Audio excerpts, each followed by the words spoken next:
And now we will continue with our second thematic session about early warning system and effective disaster response operations through advanced technology and innovations.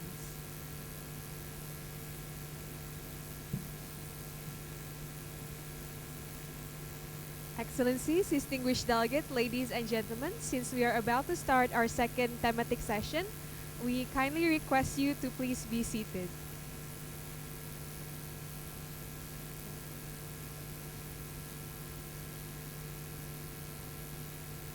For this session, I would like to invite Dr. Pedro Basabe.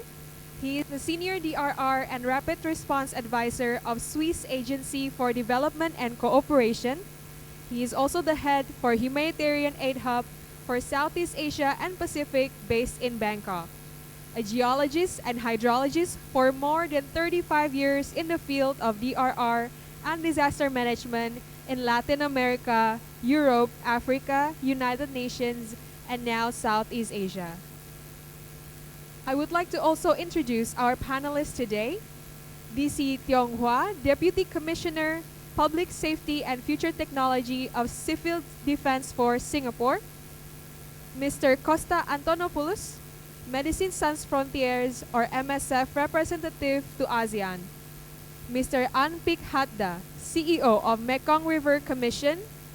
Ms. Amy Martin, Head of Regional Coordination for Asia and the Pacific.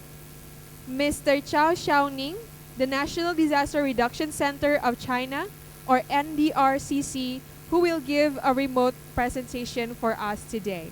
So please give a big round of applause for the panelists and moderators for this session.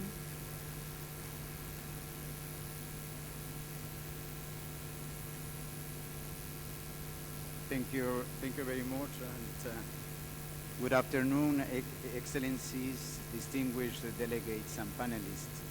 So we'll start this afternoon session, and let me propose that will be an interactive session, which is, I think, the more suitable at the beginning of the afternoon.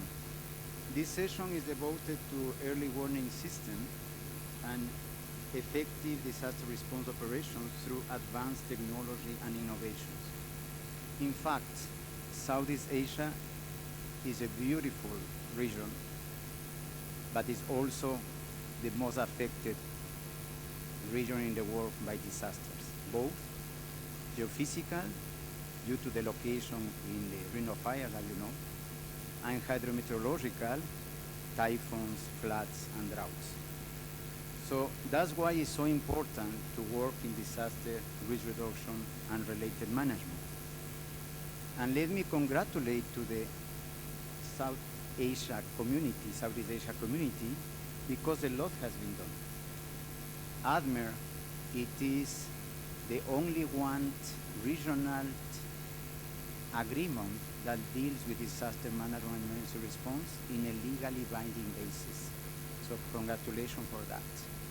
It had a specific mechanisms and tools, as you know, and we have also heard about that in the previous session. So a lot has been done.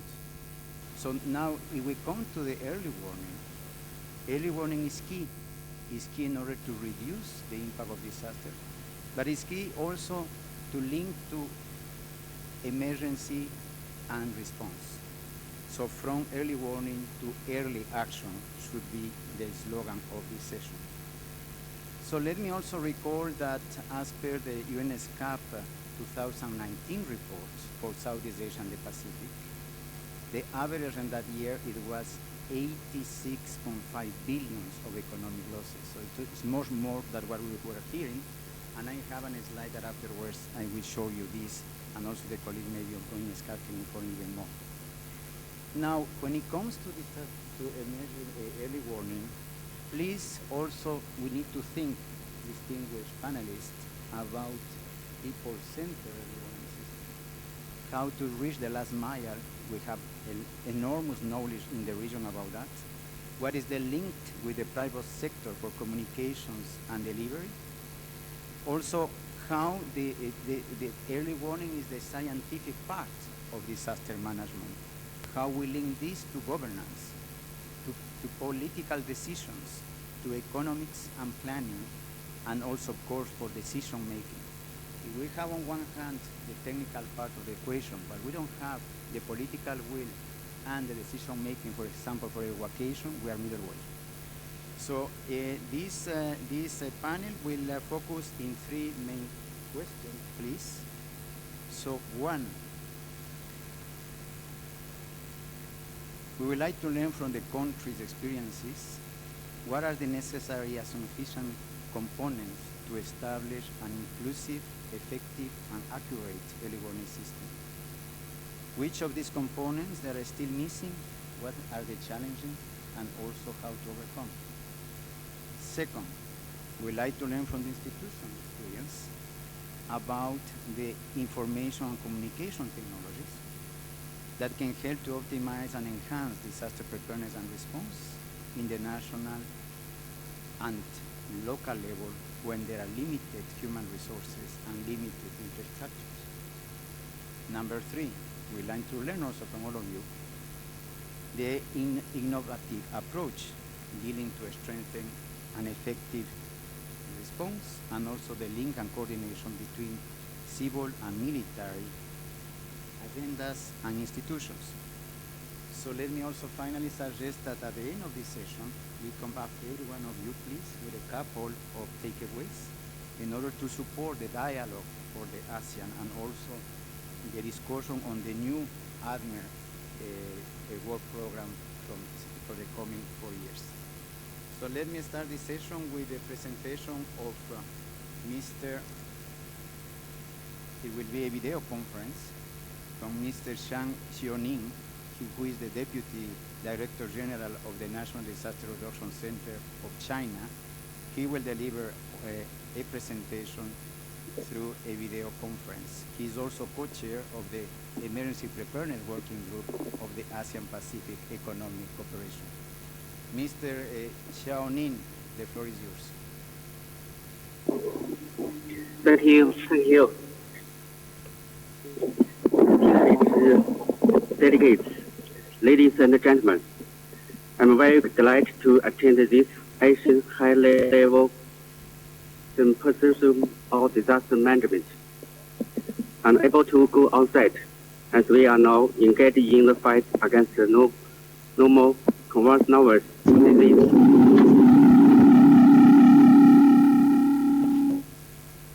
The situation here, we have been put under effective containment. We have full confidence, capacity, and determination to defeat the epidemic. First of all, I would like to share the update progress of disaster management in China in recent years. China is prone to natural disaster with 4 features. First, a wide variety of hazards. China's border and diverse landscape exposed to almost all kinds of natural disasters, apart from volcano eruption. Second, a wide coverage. Provinces and cities in China are usually affected by the disaster, as over 17% of them, with more than half of the whole population, are located in the high-risk areas. Third, high frequency, average of about 34.5 plus magnitude earthquakes, several typhoons, and about 20 several floods hit the country every year. Fourth, paid losses. Since the beginning of the 20th century, except of the year 2008, each year we evacuated and resettled an average of about 10 million person times and had about 17 million person times. Over 2,600 people were missing or died, and about 1.5 million houses were damaged or collapsed from the disaster. Economic losses directly caused over the period reached about $14 billion, account for the 1.1% of the Chinese total GDP. Faced with such serious situations, the Chinese government established a comprehensive legislative regulatory mechanism and contingency plan system, a scientific and effective disaster management system, a well-organized disaster monitoring and early warning system, and a strong disaster reduce and relief support system. Improving capacity building in disaster management and reduction at the national and the local level. The change of date over the past decade shows that with our effects, losses, injuries, deaths, and collapse causes caused by the disaster have been reduced significantly. In the new era, the government took a series of important measures to further improve China's disaster prevention, reduction, and reduce work. In March 2018, the Ministry of Emergency Management was established. Established change has the pattern of the decentralized disaster management. Hence, comprehensive improvement is the capacity building in disaster management.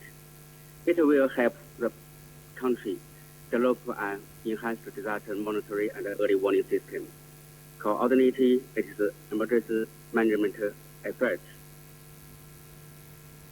optimize rescue teams and resources, and ensure that disaster prevention and emergency management in China can be more proactive, effective, and orderly. Here is the main function of our ministry related to the natural disasters. After our ministry's establishment, the ministry has promoted the paradigm shift from disaster relief to prevention, from the single hazard to the multi-hazard, and from reduced losses to mitigating risks, enhance the whole society capacity building in disaster prevention and management at all levels. In October 2018, 9 key projects for disaster prevention and reduction were launched by the Ministry of Emergency Management. They focused on the key area of capacity building and exist gap of China's disaster management, which aims to improve its capability in disaster monitoring, early warning, and emergency response. There is a lot of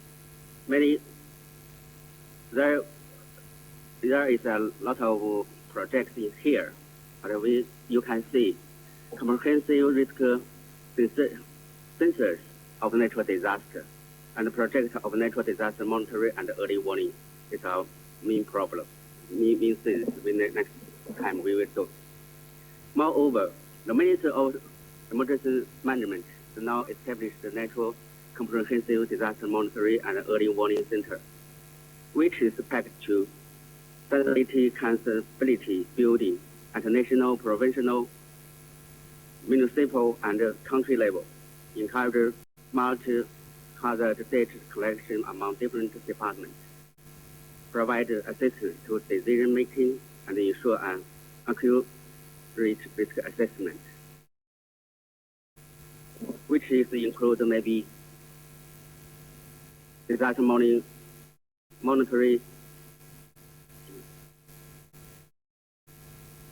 disaster monitoring network based on the integration of sea, air, ground, integrated disaster risk assessment, product generation for disaster monitoring and early warning, disaster monitoring and early warning information release service, disaster chains,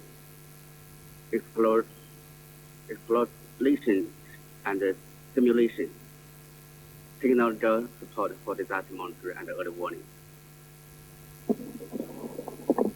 My presentation today includes the following three parts: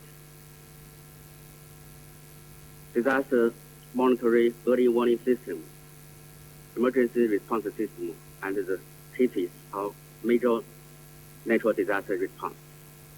First, the disaster monitoring and early warning system.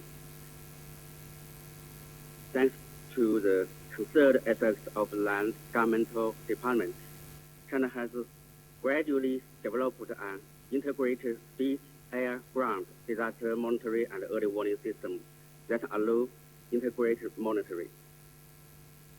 Based on developed technology, the system could provide disaster risk assessment of pre-evaluation of disaster losses, raise early warning information, and assist decision-making bodies. Joint consultative meetings are held before major disaster happens to analyze monitor the state, ensure that resources can be better coordinated, and relief efforts can be made in time. Our ministry has been collaborating with meteorological, water resource, agriculture, marine, earthquake, and geological departments to improve the system. The density of the monitoring network has been increased. Relevant technology has been advanced and innovated. The existing high string meteorological monitoring network have formed an advanced monitoring and early warning system. It can provide acute real-time information through 24 hours monitoring of meteorological factor and ground, air, radar, and satellite, and this of hydrological factors like water flow, rainfall, and tide lines of river and level 5 and above. There are 6 aspects to ensure the system runs smoothly. The first is the satellite monitoring and early warning technology. These technologies are widely applied in the disaster monitoring and early warning. Our ministry now acts as the main use of the China high-resolution satellite we called Golfen GF. Environmental satellite we call 环境 HT in short, and the Beidou navigation satellite. Can as you well pass as the slides, please? Can you pass the slides?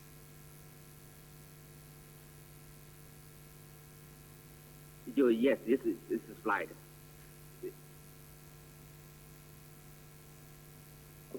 As well as the automotive users and project managers of the International International Chapter. Daily monitoring of wildfire, drought, ice, and snow is conducted based on the multi-source data provided by satellite.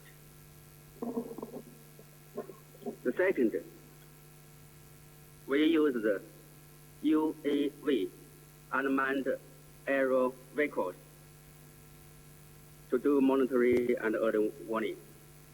The technology of the drones are also fast developing.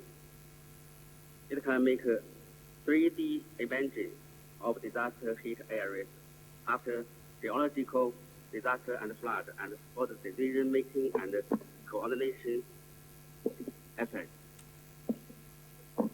And third is the risk assessment. Risk assessment is like a bridge connected disaster monitoring and early warning process. According to the spatial and technological characteristics of hazard, risk assessment, and different time frames at different levels can be made. At the local level, quantitative analysis of the risk and the losses of a single hazard like typhoon, drought, flood, and earthquake can also be made based on quantitative assessment technologies. At the national level, based on the information given by the land departments by using scientific methods such as optical parameter elevation, historical comparison, and volatility curve, risk assessment of the whole pictures of the country and a single hazard like the earthquake, flood, typhoon, and drought is conducted when each year starts. Moreover, assessment of high temperature, flood, drought, and other long-time serious disaster is also made through multi-model integrated methodology based on the risk simulation of carbon emission scenario. At a global level, risk assessment of different map units of 11 major disasters have been completed. A reference of the monitoring extremely events caused by the global warming. The fourth, data management is the strong support basic for the well-prepared monitoring and early warning system. China has established an integrated natural disaster database, which includes basic data, remote sensing data, disaster basic data, and historical cases. Basic data includes geography information, hazard formative environment, hazard factor, and exposure. Remote sensing data includes raw data, risk monitoring, emergency mapping, and recovery and reconstruction monitoring. Disaster statistics are collected and sent by over 750,000 information reporters through natural disaster report system. It collects relevant data at national, provincial, municipal, country, and village level, and report basic information only 2 hours after disaster happens. If the communication is cut off by the disaster, the system can still report data with the help of the Beidou navigation satellite. Through this system, information about major disaster can be reported directly, and their reporting is conducted. Disaster cases include their basic information, scope, losses, and relief work. And fifth, legislation. Against the backdrop of risk society, China is now exploring a new type of disaster management system to address DRR. In this respect, China has developed a relatively comprehensive legal system, over 13 laws and regulations concerning disaster monitoring, early warning, prevention, reduction, relief, recovery, construction, and support have been formulated. Thank you, Mr. Shang. And I think, Thank you very much for your substantive presentation. If you can just help us to conclude maybe with a couple of recommendations regarding this early warning system in China and how this disaster monitoring tool in the end links to political dialogue in order to have a sort of also decision making at the higher level. yes, our ministry is responsible for the disaster and early warning for the early warning in each of the disaster campaigns and before the disaster happens. We do something to monitor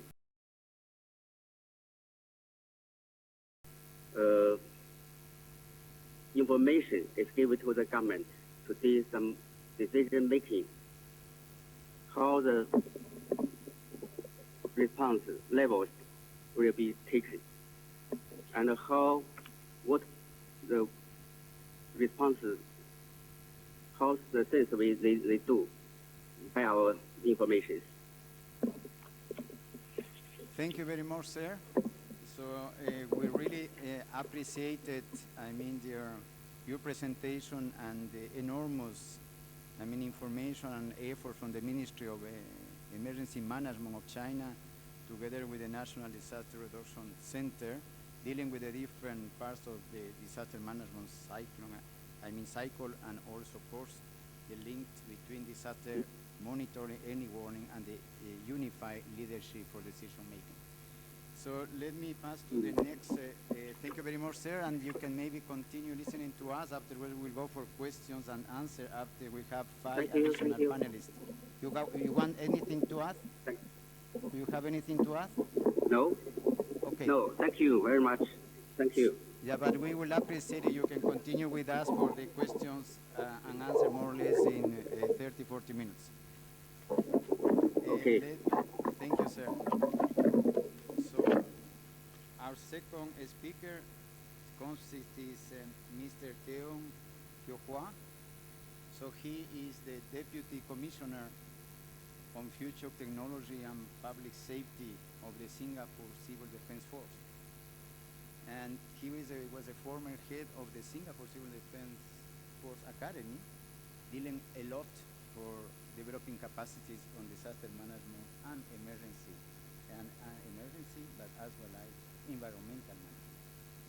So he has a background of a chemical engineer, but also master in safety, health, and environmental technologies. He is one of the three deputy commissioners of the Singapore Civil Defense Force, and his main role is making Singapore a safe and secure place. Also linking to long-term strategies, development, and also solutions, including public protection. So, Mr. Duan, the floor is yours.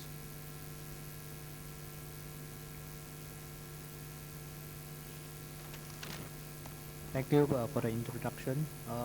Good afternoon. I hope I wouldn't lose any one of you after the heavy lunch and good lunch that we had. So I'm happy to be here today to share some of our experience in establishing early warning system in Singapore and tech applications for disaster management and response.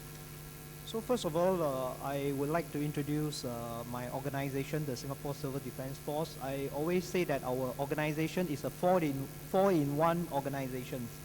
We are the national focal point for disaster management and response, the National Authority for Civil Emergencies.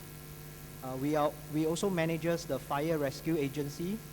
We also manages the ambulance services, as well as preparing the populations for national emergency in wartime.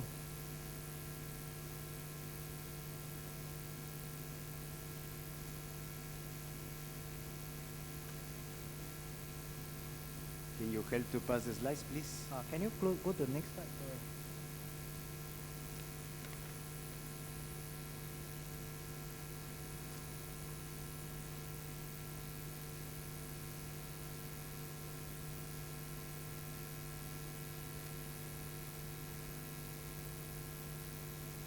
Yeah. Sorry for that. So we all agree that it's vital to issue alerts as soon as possible to warn the affected public. This of course applies not only for disaster operations but also for all other critical situations such as terror attack, public order incidents, and major disruptions. And for Singapore, we adopt a three-tier approach in bringing together various platforms. So tier 3 being the highest level is independent of all the telco networks with sufficient redundancy, high level of reliability and the ability to reach out to majority of the population through our network of public warning system. And this is coupled with emergency broadcast system. So our public warning system basically is a network of sirens distributed strategically across our island. So for tier 2, basically, which is the next level, is a customized apps that ride on telco's network and provide quick broadcast to the public. And the last tier, tier 1, basically we are leveraging on existing social media platform to push out messages. And we are now embarking the next phase of our public warning system, which will be beyond just audio outdoor siren, but will also include multiple channels integrating with indoor building public announcement system, and also link with digital display billboards, including our route traffic display boards. I'm sure all of you appreciate that public comms is important, especially during a crisis. Generally, we have 3 stages for public comms. The first stage is to decide when we activate and trigger the public comms, the messages. So second stage is the first issuance of the message. And last stage basically is ongoing assurance with a series of message to the members of public. As you can see, Singapore, actually we do not experience major disasters, and our disaster, if you really want to call it man-made, industrial related, we have a high concentration of oil and chemical industries. They process and store highly hazardous substance and flammables. So gas leak with toxic cloud going towards population centers is one of our major concerns. And with rapid development of sensor technologies, miniaturizations, transmission of data, availability of power, we are setting up an early alert warning system to monitor gas leak and its spread to the population center. So this is linked to operation centers, and then it will also link to our public warning system. And there will be remote monitoring of the industry through a network of sensors forming a national sensor grid. Can I have the next slide? So for Singapore, we do have constraints on manpower given our low fertility rate and facing an aging population. And to optimize our limited manpower resources, we automate a lot of processes and use a wide range of machines and robots for our response operations in disaster. So from drones to do surveillance, to have a quick overview of the area of ops, to delivering emergency equipments, transporters, using robotic dogs, robotic snakes to do search and rescue operations, as well as to do firefighting dangerous operations. Basically is to enhance the safety of our troops and to increase productivity.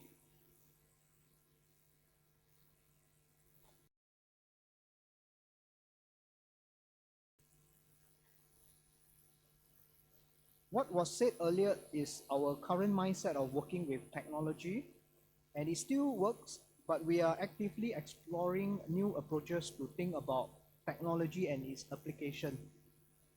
And how can we shift from purpose-built, massive, and usually expensive systems to dual-use technology by embedding the use of disaster response in everyday infrastructures?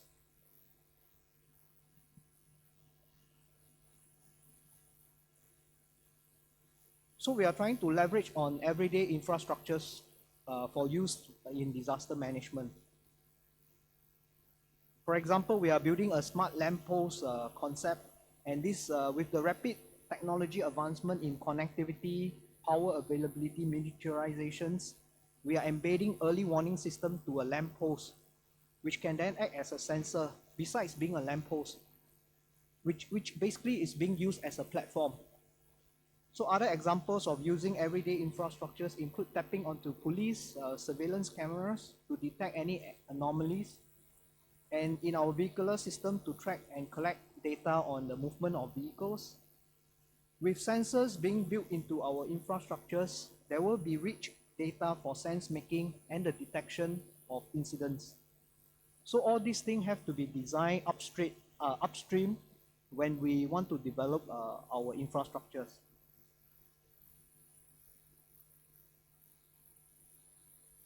Of course, today, every citizen plays an important role.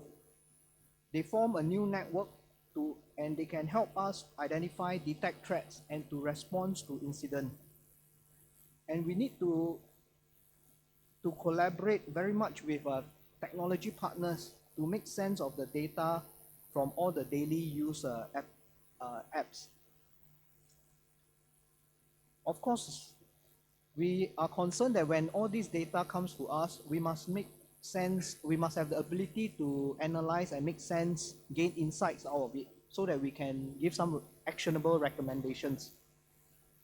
So what I have mentioned so far, we are having two major shifts in our thinking in the use of technology. The first shift is basically to shift really from purpose-built massive infrastructure system to a dual-use technology embedded into our everyday infrastructures. And we need to work with the community to find new platform to collaborate. The second shift is that we have to really work with tech partners to participate, to have them participate actively so that we can apply technology for good. And as a government agency, we need to see how we can facilitate that.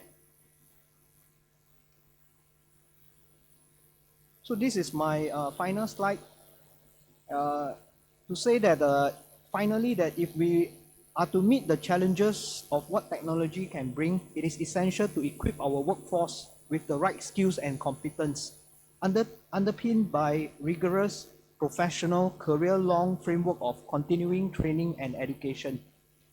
And this new skill really need a new mindset.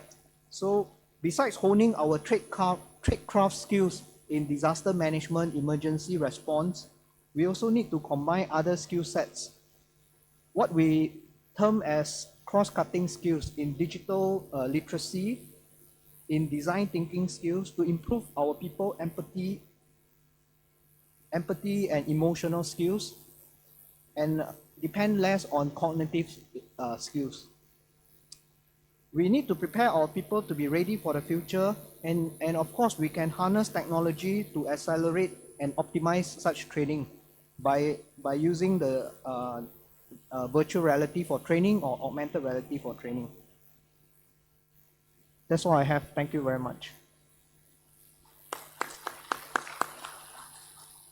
Thank you very much, Mr. Kyung. Think we learn now about this integrated early warning system, also highlighting the importance of the public early warning system of the use of technology and the apps. So that is a good example, and also you are dealing with a different type of crisis, including attacks and any type of emergency. Congratulations. So we pass to the next speaker. It will be Mr. Konstantinos Antonopoulos. He is from Médecins Sans Frontières, so Doctors Without Borders. He is the regional humanitarian representative to ASEAN, and his background is on international relations and diplomacy. He is also very much focusing in regional humanitarian strategies and also linked to the international community for the last 12 years. So, Mr. Antonopoulos, the floor is yours. Dear moderator, thank you very much for the great introduction, and congratulate for pronouncing my long name correctly. I would like also, before I start, to thank the ASEAN Secretariat and CSIS for the invitation. It's a great honor to be in this very important event today. Okay. So, since MSF was created, beyond my will, sorry. Yep, since MSF was created back in 1971, we have grown to become a very large medical humanitarian organization. We currently employ more than 45,000 people around the world. We treat millions of patients, and we are present in more than 500 locations worldwide. Our budget at the moment is around 1.6 billion euros. And you can imagine with all of these available resources, innovation and technology is at the core of what we do. MSF teams are constantly looking for innovative ways to tackle the challenges that we face through our humanitarian work. And most of our ideas are practical based and they come straight from our works, from our teams on the ground. We have innovation centers in several locations globally, in Japan, in Nairobi, in Sweden, and many other locations. And we constantly seek for solutions in an environment where complex humanitarian emergencies constantly take place. For that reason, our teams on the ground and our innovation centers that I mentioned are constantly interested in forming all kinds of relationships. We develop relationships that help us better the address of people on the ground, and we seek and invest in committing partnerships with large firms, with large corporations, with small startups, with states, and of course with regional bodies and other NGOs. We use both external and internal funding streams to materialize the ideas that come from our own teams on the ground. Some of our innovation projects that are currently rolled out through these innovation teams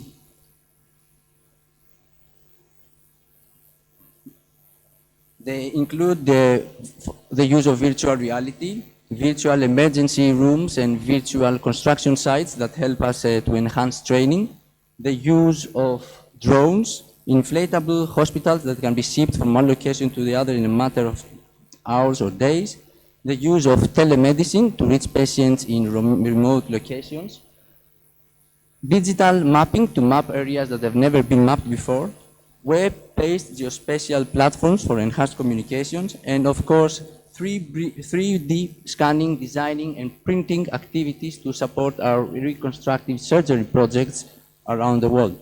Now, each and every project mentioned deserves its own mention, but in particular for our discussions today, 3 of them require special focus because they can better, in this discussion that we have today, explain how the use of ICT could be optimized to enhance disaster preparedness and response, and second, what kind of innovative approaches and activities could strengthen the effective military and civil cooperation during emergencies. Yeah, that doesn't work. So in 2014, for example, MSF co-founded the Missing Maps project, which prioritized mapping of vulnerable areas prone to disaster and epidemics. It runs on the open source platform OpenStreetMaps, which makes it available and accessible by all and compatible with many of the platforms that are used by some states here. So digital volunteers review satellite imagery and trace objects that are likely to be houses or farms, which can be then reviewed in a service delivery plans. The application works by satellite imagery to volunteers who signal through their phones whether they recognize features and infrastructures which can be used as proxies of population. Then the application team aggregates this input to produce maps that reflect features on the ground more accurately. Equipped with more accurate maps ahead of the emergency, humanitarian workers can better assess the impact of disaster management, disease outbreak, as well as the population of the movement of displaced population.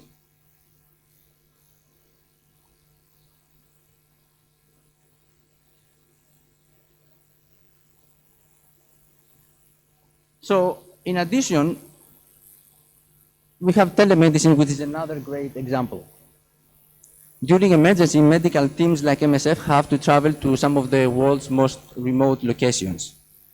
And in these places, to respond in moments of we have to respond in times of limited resources and limited infrastructure.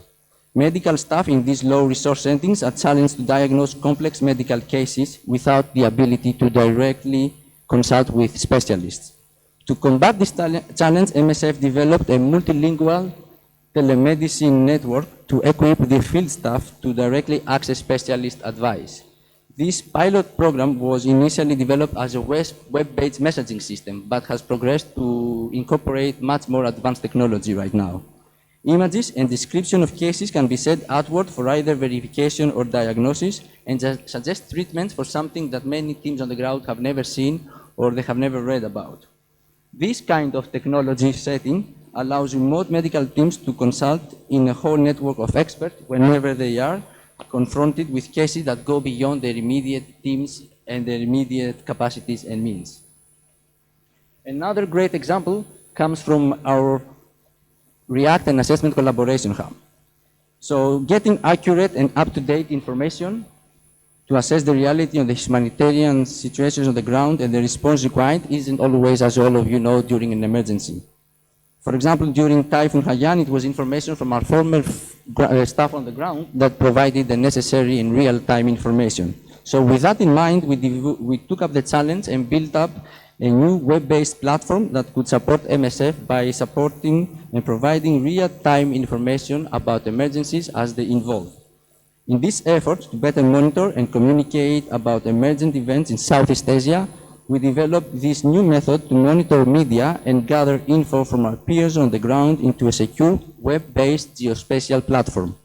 This is a platform agnostic tool, which means that we can use the same information and communication tools, only that this time the reports that we receive from the ground are geo-referenced and easily accessible.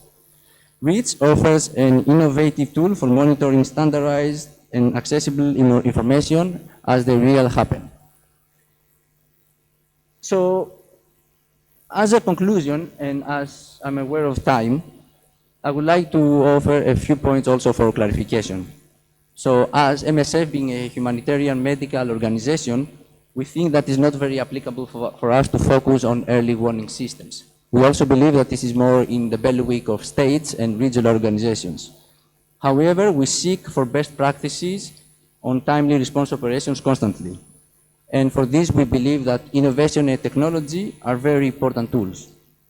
At the same time, we acknowledge that there are limitations on the use and proliferation of ICT equipment that is necessary to support disaster preparedness and response plans. However, we keep in mind that ICT and innovation can never replace two important elements that they are very constant and present in the regional setting. The first one is the spirit of good partnership, and second is, of course, the commitment and abiding by the actual humanitarian principles.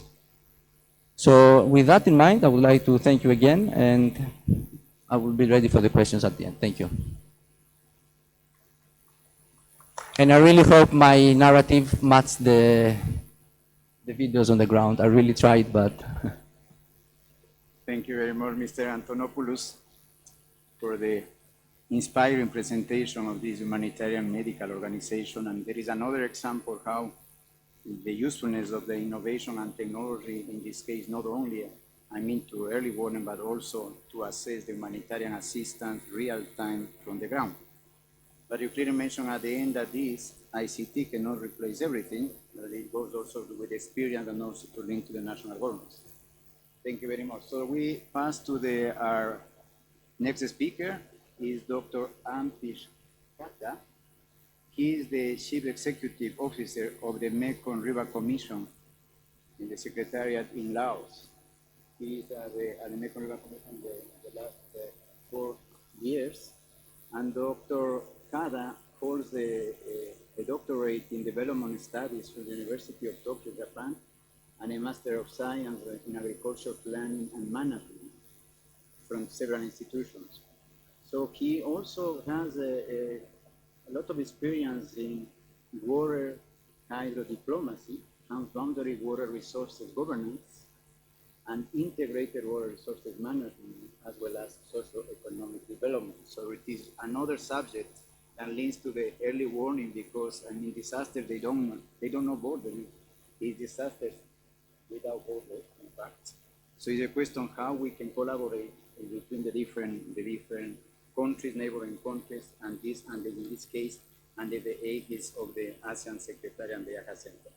So the floor is yours, Dr. Kata.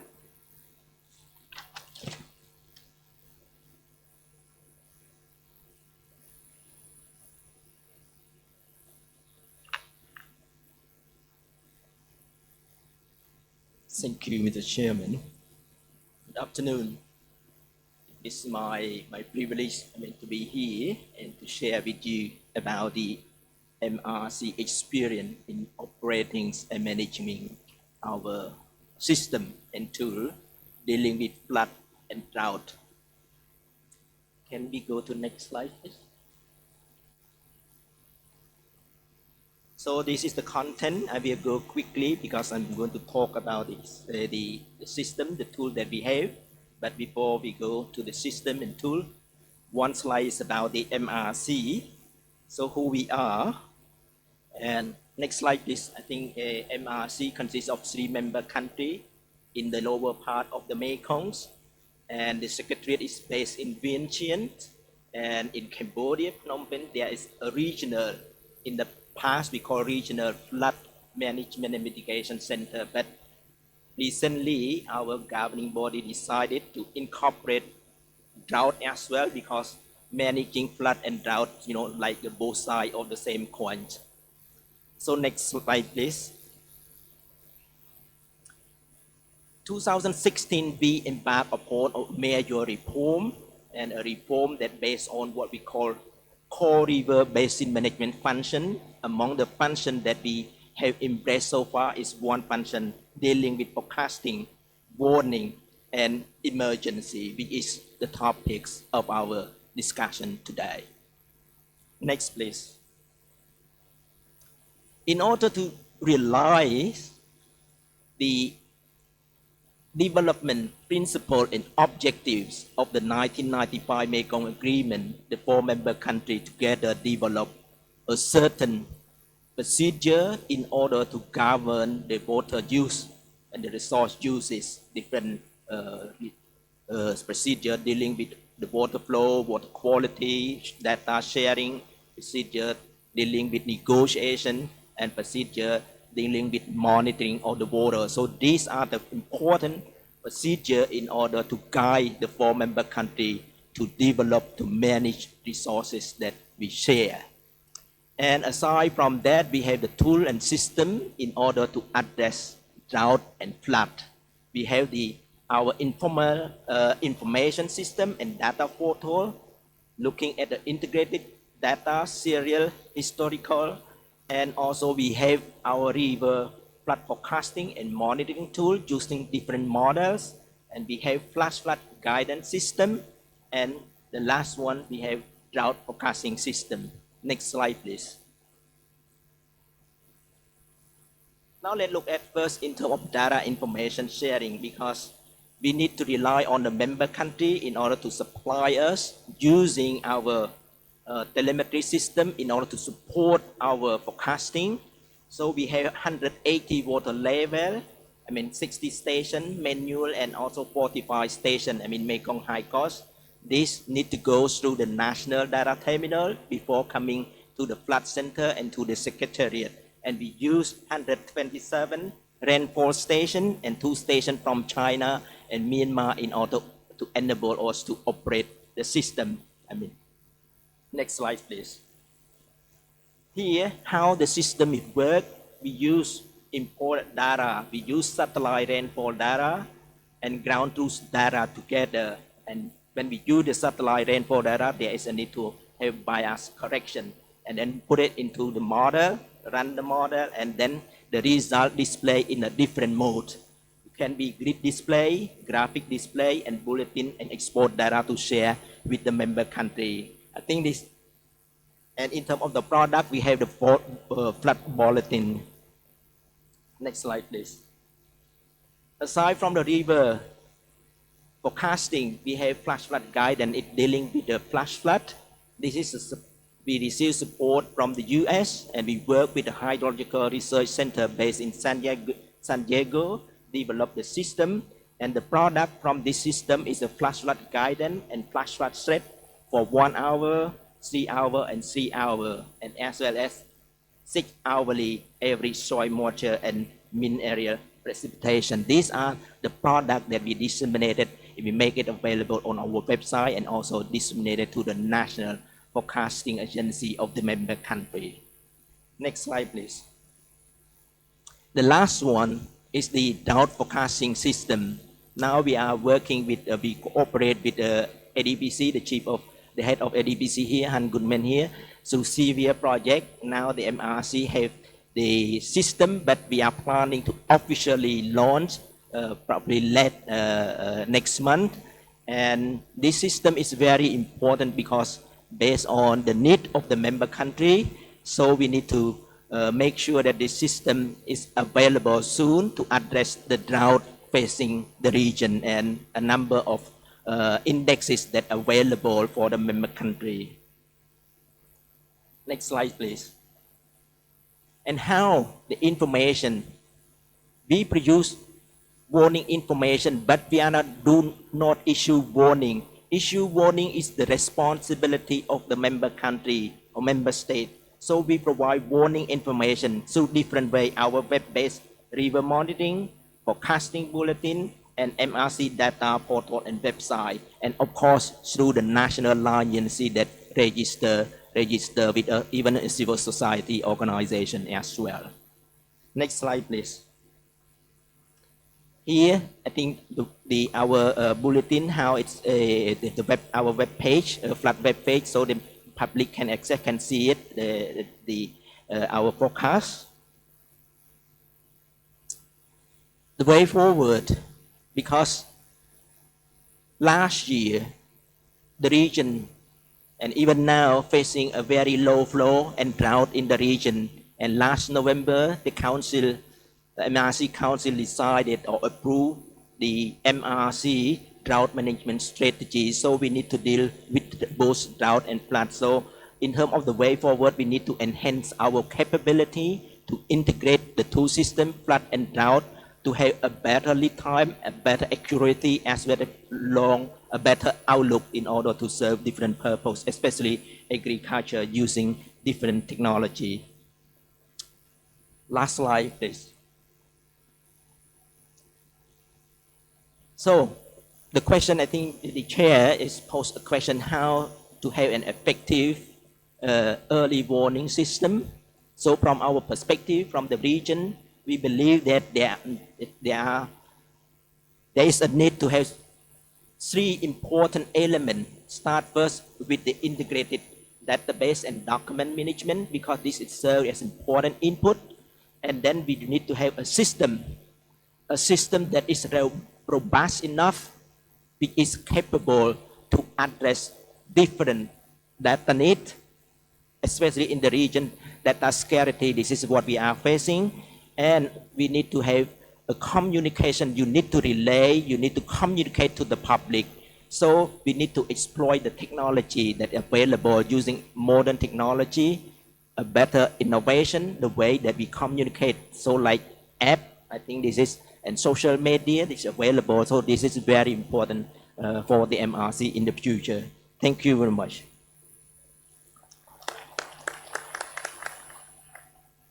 Thank you very much, Dr. Kata. Very useful information about the MRC, and in particular that you are dealing with floods and drought, which is not so simple. In particular, droughts identify the triggers and this slow onset disaster, and afterwards to have the related forecasting.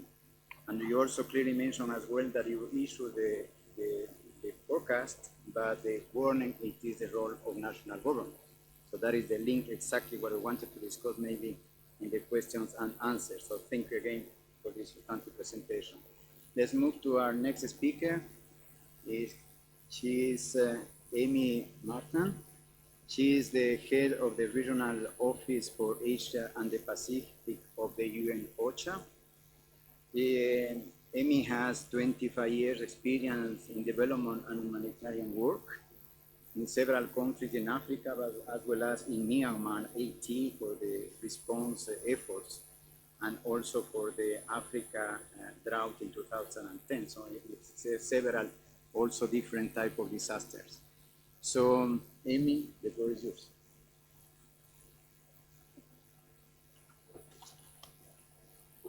Good afternoon, everyone, and thank you. It's a pleasure to be here with you.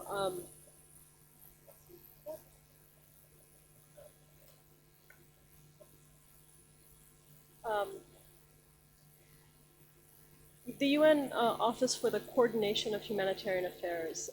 Coordination is central into everything that we do, and I just want to touch base a little bit and remind ourselves that our primary focus is on the people affected, and how we can ensure we have a coherent and effective response to reach the needs of the affected people. And those needs may be very different depending on who they are, where they are, if they're children, women, girls, boys, elderly, disabled, etc. So we have to make sure that all of these factors are taken into consideration when we do target, and we do target assistance for those most in need.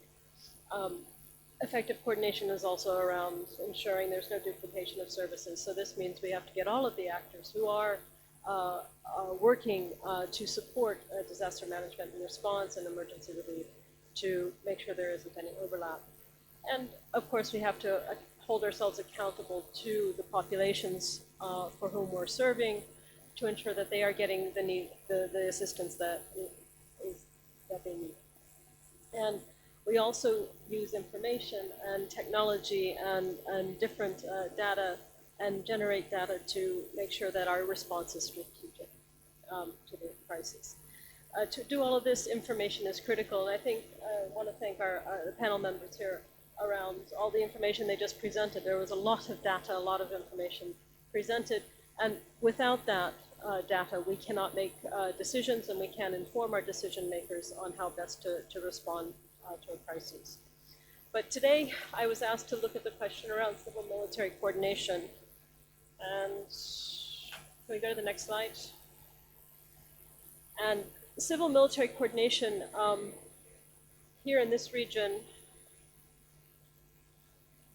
there we go, is absolutely critical. I think in the Asia-Pacific region, we see that not only the governments are using their military assets to ensure support to populations that are affected, and we need to make sure that the humanitarian actors who are civilians are able to communicate, and we have that liaison and that information flow to ensure that the use of the military assets, the capabilities, and the assistance is reaching where it needs to reach. I think what's important is, earlier this morning we had someone say that military are the first responders. I think from our perspective as humanitarians, we think that the community members who are affected by the crisis are the first responders. They're the ones digging people out of the rubble after the earthquake. They're the people who absolutely know who is affected most, who is the most vulnerable in that community, so we can help define the response, and that's tailored to them. However, we do rely, we do support the governments, and the governments are using military assets because of the availability. And we need to make sure that there's that close relationship there. Next slide. Quickly, from UN perspective, UN civil-military coordination is making sure that we have, sorry, need my glasses. Protection and promote humanitarian principles that are fundamental for humanitarian actors to ensure assistance to populations. It's to avoid competition. It's to minimize inconsistencies and to pursue common goals where appropriate. And I think in natural disasters, we are seeing military support, use of assets, and capabilities. So I think it's not only the types of military assets used, ships, helicopters, vehicles, it's also the type of assistance provided. It could be medical, military medical teams that are helping support field hospitals, as well as it is logistic support to move people to evacuation centers or to provide goods. So these are the different types of uses, and what's important in this region is that OCHA has supported ASEAN and the AHA Center in developing and supporting the creation of the guidelines that provide guidance to the military actors, and the humanitarians and the civilian actors on how to work together to ensure there isn't any overlap and we reach our common objectives. This is, next slide. Also this morning we heard that militaries are leading responses. I would say that it's civilians who are leading responses. I think this is important. Again, I think from our perspective as UN and as the humanitarian system that has been structured around at the UN level, and the Interagency Standing Committee, which is our architecture and our guiding body for that architecture, which is inclusive. It's inclusive of not UN and non-UN agencies, non-governmental organizations, the Red Cross movement. So it's not exclusively UN, but it's a broader humanitarian coordination structure, and it's civilian-led. And I think in disaster response, it is civilian-led on the ground, but how do we make sure that the civilians who are interacting with the militaries and relying on the military assets, we need to make sure that we can do that. And then we're also looking at how we use the military assets in the front end of the emergency, in the initial phases of an emergency, and how we phase them out very quickly to establish and move on to relief, to recovery and to development. Next slide.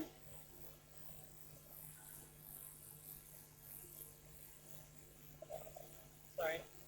So here in Asia Pacific, we have the guidelines, and it's the guidelines for the use of foreign military assets in natural disaster response operations.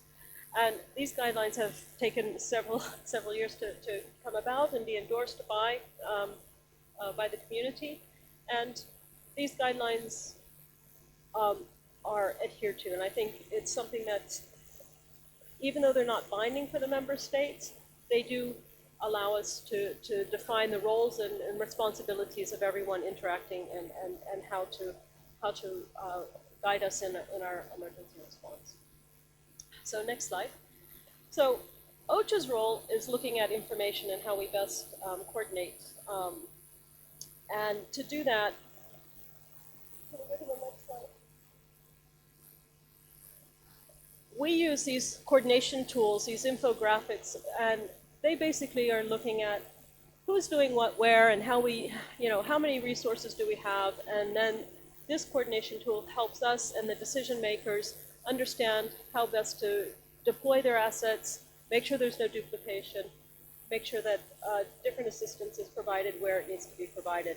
So I was just providing an example of what was done in 2013 in the Philippines in terms of looking at the foreign militaries deployed to that natural disaster in terms of their assets, how many boats, how many aircraft, how many medical teams, where they're being deployed, and then if you look at the map, how they were spread out over the affected region.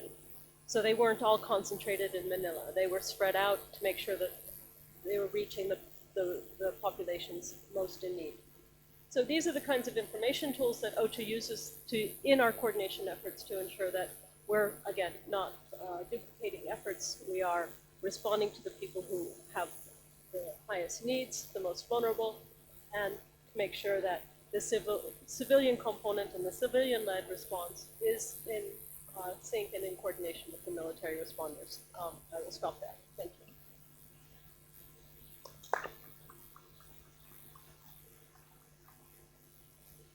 Thank you very much, Mrs. Martin. So quite useful information as well. Not only regarding the information is key for coordination, but as well as the how to coordinate between civil and military actors. And she highlighted the issue that the dialogue is important, and also, of course, the different mandates clearly mentioned now out there in the guidance. Okay, let's pass to the next speaker. The last but not least is Mrs. Krista Reder. She is the representative and country director of WFP. She is doctor in socioeconomics of rural development and master in agricultural economics. She has more than 27 years with WFP in several countries, including Laos, Sierra Leone, Bangladesh, and Indonesia. So, Krista, the floor is yours. Good afternoon. It's a pleasure to be here with you. I'm here to attend for the WFP Regional Director for Asia and Pacific, John Elliott, who has a lot of experience in this field, but unfortunately could not attend. The World Food Programme has been working with governments in this region on early warning systems and their links to early and adaptive disaster response. Our premises are that early warning needs to lead to a move from repeated crisis response to forward-looking risk management. Needs to be based on identified and assessed risks so that disaster risk reduction can be integrated into preparedness and response early on, the early as feasible. The early warning system should lead to a reduction of disaster risks and losses and thus help to protect development gains, which is central to the Sendai framework. It should lead to a reduction of lead time for response and even an advanced response before disaster strikes. And we have some positive experiences with this now. And of course, as has been highlighted, early warning also allows communication of risks and emergencies information to the public, especially to those most at risk and in need. For that, we need to ensure that IT systems support this. Otherwise, the most vulnerable are not reached. And for that, maybe low-tech means are continuously needed, or there's continued need for low-tech means. Our experience here in Indonesia, the Indonesian Disaster Management Agency, BNPB, has its integrated automatic platform, which is called InAware, integrated all hazard warning analysis and risk evaluation.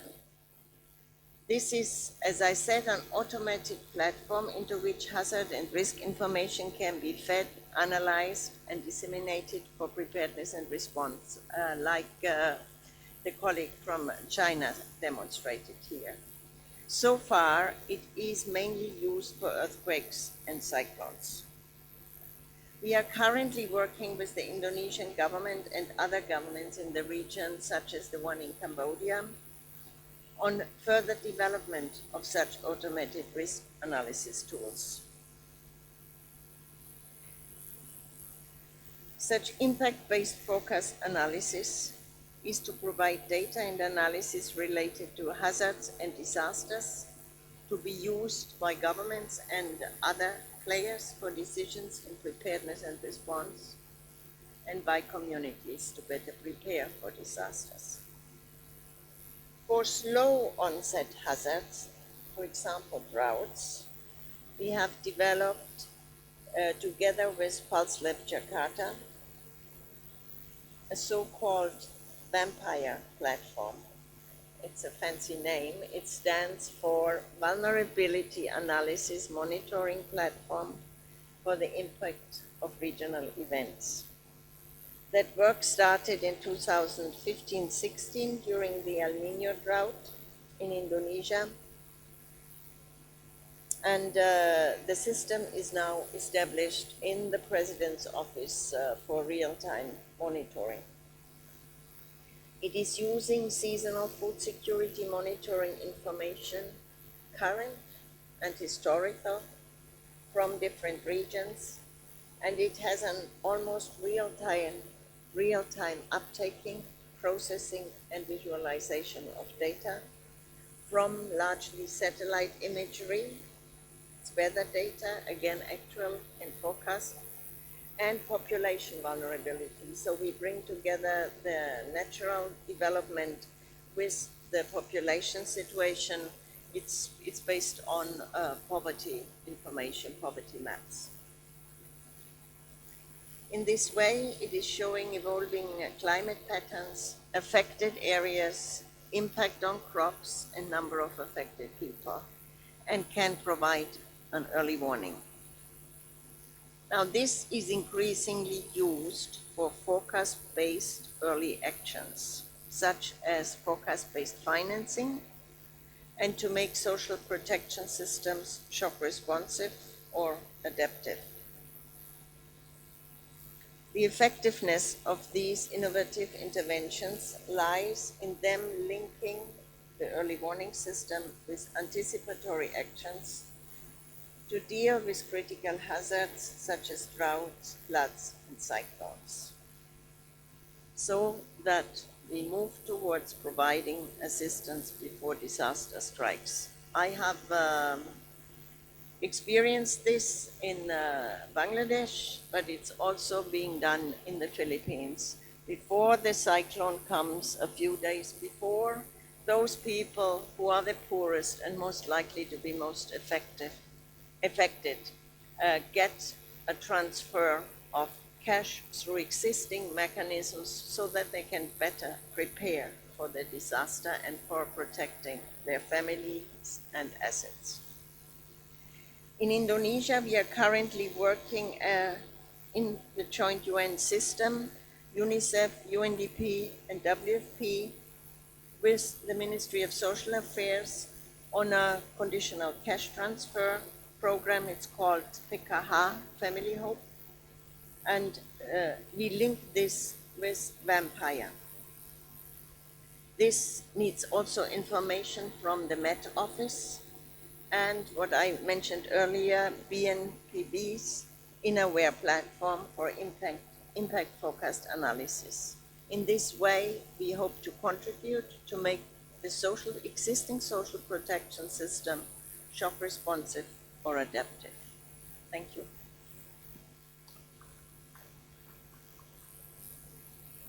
Thank you very much, Mrs. Redder. You gave an excellent example of how to move from the response to disaster risk reduction, and by the way, the Sendai framework also requesting and also to prepare in advance to respond before the disaster strikes. So very good examples as well. I mean, how this early warning has to be linked to early action. And also highlighting also another actor that maybe we haven't discussed, it is the UN country team that is also offered the possibility to engage with governments and the ASEAN and the AHA Center to combine efforts regarding early warning and early action. So now we will pass to the questions and answers, but before that, I have just two slides that I would like to just show you in order to motivate maybe the discussion. Do you have the slides, Randy? Okay, there you go. So that it is an extract of the UNESCAP latest disaster report. It's part of the Asian Pacific report on disasters, and there it is the focus in Southeast Asia. Then you can see that they are more or less 86.5 billion of economic losses in addition to the people affected, people who have died. And you can see that it is more or less more than 60, if I'm not wrong, 60, due to drought, flood 22, and tropical cyclone 14. In total, more than 95%. These are the new figures that the UNESCAP is sharing with the different actors. And just highlighting this, that you can see the importance, and some of you mentioned about drought, how drought is impacting the economies of the countries in Southeast Asia and the agriculture sector. So it's something that is extremely important. You also mentioned about the forecasting drought, so that gives again more insight on how we have the reason to deal with this an additional issue that is not so simple because it's difficult to identify the triggers. We don't know when it starts and when it's finished. So that is a good challenge, and also a coordination and cooperation among the different sectors will be very useful. And the next slide, please. So there it is. It goes with what Executive Director of AHA mentioned, and this shows the importance of linked disaster risk reduction with climate change, and in particular adaptation to climate change. You see in the middle of the part that it is a convention, it is a common trunk. I mean, climate change is an additional factor that can exacerbate disasters. And then afterwards you have the DRR per se, different other activities such as the physical, geophysical hazards, and on the other side, climate change per se, which is the ocean level rise and things like that. But just to mention that these two main agendas they come and they need to come together. And that is also what the Agenda 2030 is asking. It is the Sustainable Development Goals, the Sendai Framework, and the Paris Agreement is requesting to have this coherence. And Switzerland has been keen in supporting this coherence between the different international instruments. And that would be, I'm speaking, maybe a suggestion for the next ADMER work program to link these two as one of parts of the cycles. More and more, the NDMOs and the expert on disaster management also has to invite not only the Ministry of Finance and Planning for the issue of governance as well, but also the different actors in dealing with environmental management and the different ministries of environment. So now the floor is to you all, please. I think we started, I think, at 2. We have maybe 20 minutes for questions. So please. And if somebody has a question to the colleague from China, you may use the mics that are on that table on the left. Please.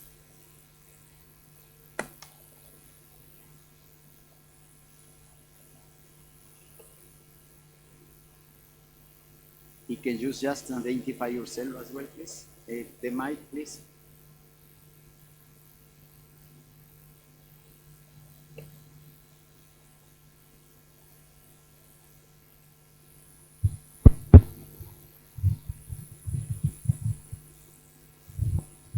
Hi, my name is Azni. I'm from Malaysia. I'm representing the Ministry of Energy, Science, Technology, Environment, and Climate Change. It's pretty long.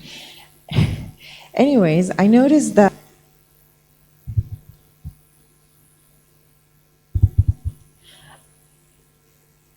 so this is all right. Okay. So again, I noticed that the early warning system in most of what was presented earlier incorporates a lot of forecasting of weather in it.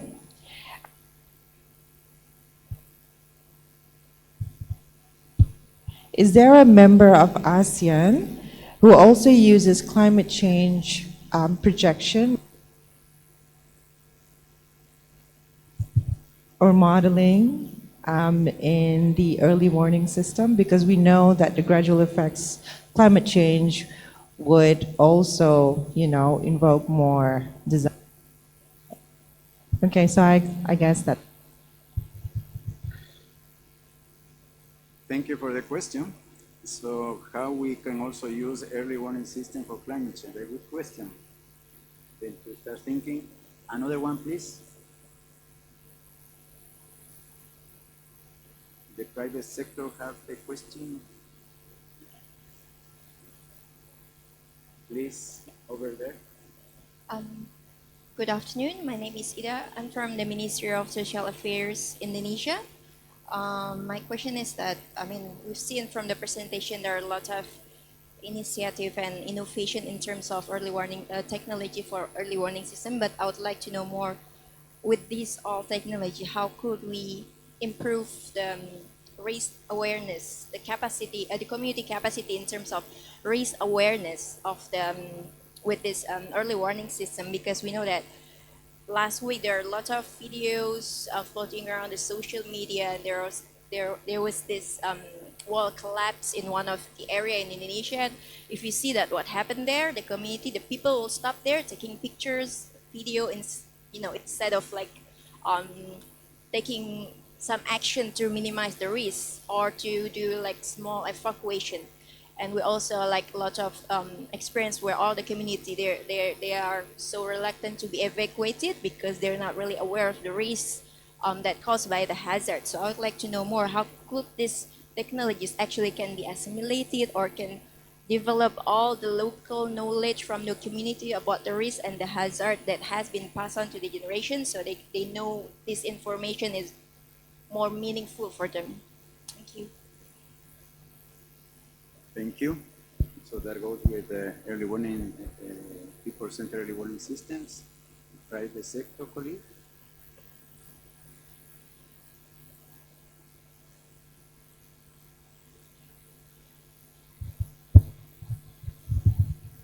Yes, I'm Butch Mailey. I'm with the Philippine Disaster Resilience Foundation. It's a private sector group. I just wanted to ask the minister from Laos if we wanted to implement a similar system for flooding prediction and control, what is the best way to seek funding for it? Because it's quite, technology can be quite expensive.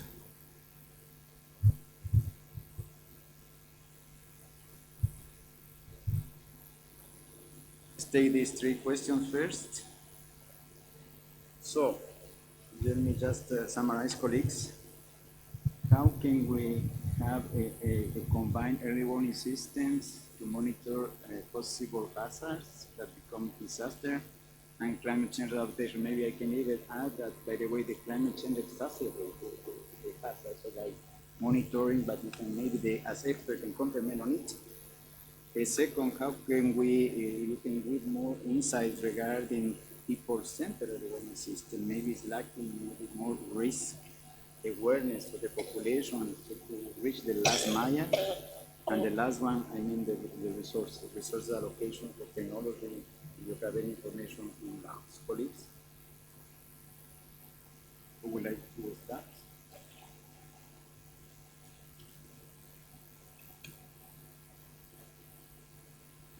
I'm not aware, the first question, I'm not aware of a member of ASEAN that uses climate change projections.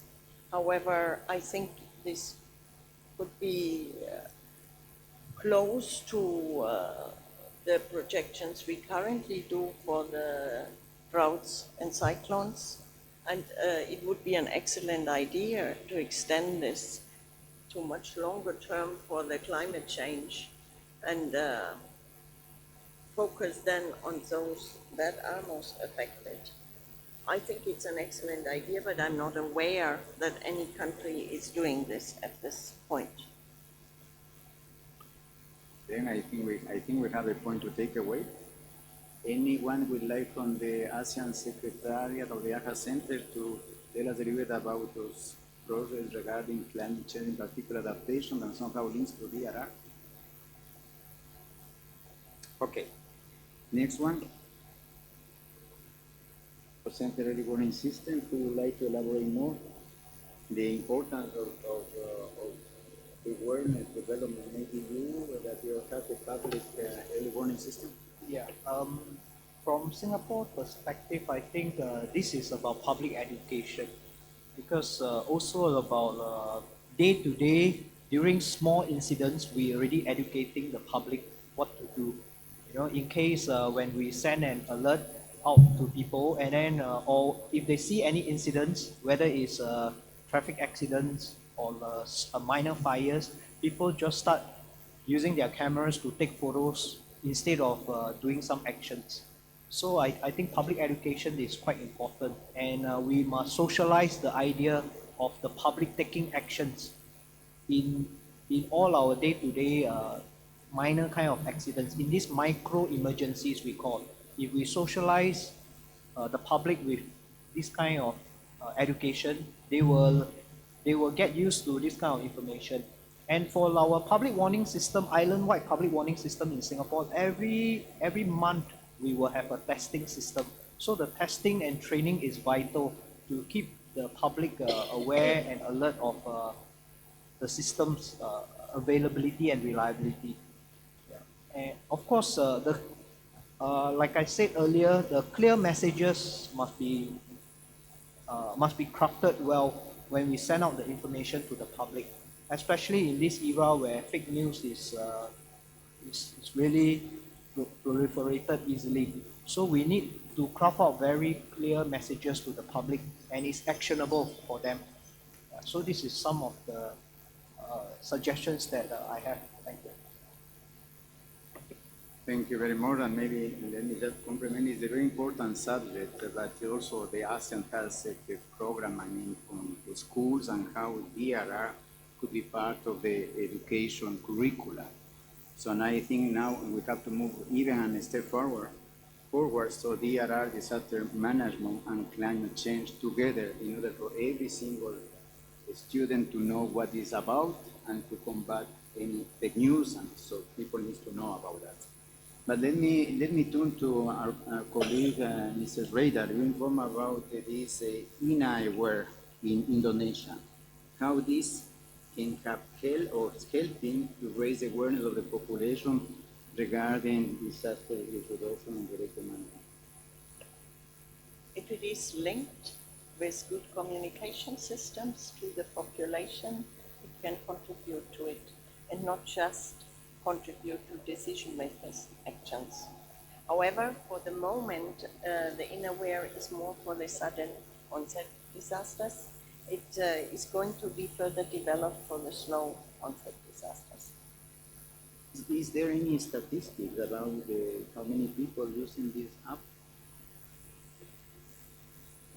So another takeaway, I think, from our side, so that will be useful also. We have in Cambodia a project on the early warning system, the 1294, and also through the apps and through the private sector, the information is being released to any user, and that would also maybe contribute to see how usefulness is this warning system. And let's move to the last question. You would like to take it that regarding from the private sector colleagues? Yeah, I think in terms of the resources, this is one area of challenge that we are facing. I think this resource is here because we would like to enhance our capability to be able to conduct analysis of weather extreme, including the climate variability, aside from a better outlook. So funding is very important for us, and we rely on the support from member country, but not enough. But fortunately enough, recently the Secretariat have been able to secure funding from Japan, from the Ministry of Foreign Affairs in the form of ODA with the support of member country. So we will, I think what I share with you today, we will pursue what we plan to do with the support from Japan. The current stage, we receive support from Japan ASEAN Integration Funds. This is the current phase. It's going to finish to end by June, this coming June. So the next period is from ODA, Japan, directly from Japan. Thank you. Thank you, colleagues. So the last maybe 2 questions. We still have, I think, 5 minutes. Sir, from the Pacific Disaster Center. The mic, please.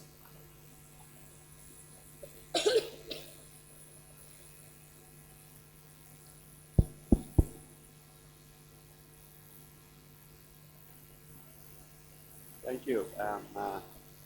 Ray Shukadai, Executive Director of the Pacific Disaster Center. So I actually appreciate everyone's presentation, early warning, and I actually wanted to ask a question from the panel. Early warning is not only about monitoring the hazard, but also how it's impacting the population. And as we are talking about more sensors and more data gathering, really raises a lot of privacy and other issues. So I wanted to ask the panel, do you think that our policies and regulations and laws in general are up to speed with the technology to try to assess all of these? Because technology is here. Are we ready for it? And I was just wondering, what your opinions might be regarding that. Thank you. Another would point the accessibility of all this information and technology to reach every single citizen, even if they don't have a mobile phone. I don't know if you, Amy, would like to take this? Short answer, I don't think the policies and regulations are up to speed with technology. In terms of privacy issues, absolutely, it's a huge concern across the board, especially from a humanitarian perspective when we are grounded in the centrality of protection and ensuring that we are providing our assistance that causes no harm and ensures the protection of the people who are affected. So yes, we're collecting a lot of information, collecting a lot of data. PDC, World Food Program, OCHA, looking at the joint analysis and disaster model, Jade. So, you know, without that baseline data, we can't understand and map and zero in on the most affected areas of when an event happens. So, yeah, sorry. There is it is a very good question. No? I think maybe at some point a sort of assessment could be useful. I mean, disaster we know that have a lot of impact in Southeast Asia. We have seen this, but disasters are also a window of opportunities. And a window of opportunities to identify the gaps, how can we improve, how can we better coordinate. So I think is that we, in every single disaster, we should a little bit have these two ways analysis, you know, how we can support with the humanitarian assistance, but also what happened, why we were not so rapid, what were the problems, the lesson learned. I think that will be quite useful to enhance ourselves to grow. Regarding how to reach the accessibility, let me just share something regarding the early warning 1294 that we are supporting through the action area, and in particular PIN is the people in needs, with the Ministry of Water Resources Management, the UNDP. I mean, the private sector is very much involved. So the three main enterprises, SMART, Medphone, and CELTA, they offer for free to disseminate the information. And also, we are moving to a second phase, that it is the alert that costed 10 centimes of dollars. And the next phase, we would like to have an agreement also thanks to the NDMO of Cambodia in order to have for free. So maybe another thing that maybe we can combine and to see, to link also with the InAware and others to see what will be the best cases, scenarios for the region. So any last question? So if not, let me summarize in a couple of points. I think it was quite useful this session, but we need also some of the takeaways. So it was discussed, and we agree that we need to have more people-centered early warning systems. And it means to reach the last mile, either with technology, either through education, either for any type of awareness campaign. A second point, that we need to link to decision making. It has to be part of the political process and discussion, to link to the economies, to link to the planning. The land use plan is we haven't mentioned about, but it's very important in order really to reduce, once we have the risk identification and the maps, I mean to use in the land use planning. Number three, it is the issue of the DRR and climate change that it was also raised in the previous session, not only ourselves, but I think now we have the opportunity really to have from this region for the ASEAN Vision 2025, really to be the champion on DRR, on not only disaster management, but DRR, disaster management, and climate change adaptation. That will be a huge example, not only for the region, but for the rest of the world. So that will be also for the new version of the ADMER work program, but afterwards it goes with the project, the implementation, the partnership, the cooperation, etc. So, and maybe the last point, it is a lot we got from the different speakers about the high level technology, satellite imagery in China,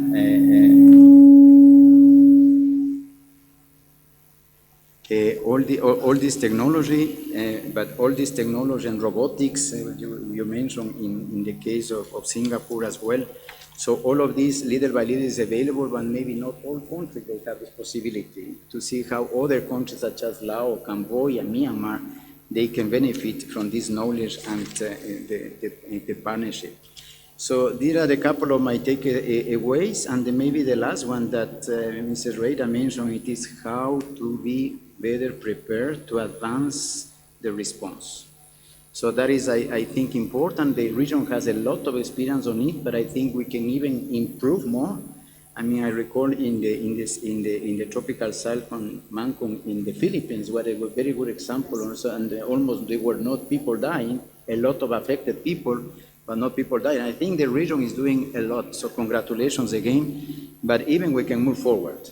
And the last point that will be the session tomorrow, and that you are kind of inviting, it is another thing that we haven't discussed because not the subject, but it is disaster risk financing and insurance. So you know that the region has less than 10%, I think it's 6% that is insured, which it means that when the countries they lose for disaster, everything is lost. So that there is something that extremely important that you can also discuss tomorrow and bring a couple of questions to the panelists for tomorrow. That is from our side. Thank you very much for the panelists and you all for the substantive discussion. A big applause to you. Thank you to our moderator and panelists, especially Ms. Krista Rather, the representative and country director. Let's express appreciation to the colleague from China. Are you still there, sir? Mr. Xiaonin? Mr. Xiaonin? Mr. Shang? Mr. Shang Xiaoning? So maybe he's not there, but a big applause to him that also make the effort to participate via video conference. Thank you. Thank you. What a wonderful session. Now, before we start our next session, we would like to invite all the distinguished guests to have a 15-minute coffee break in the foyer of the Nusantara Hall. So please enjoy.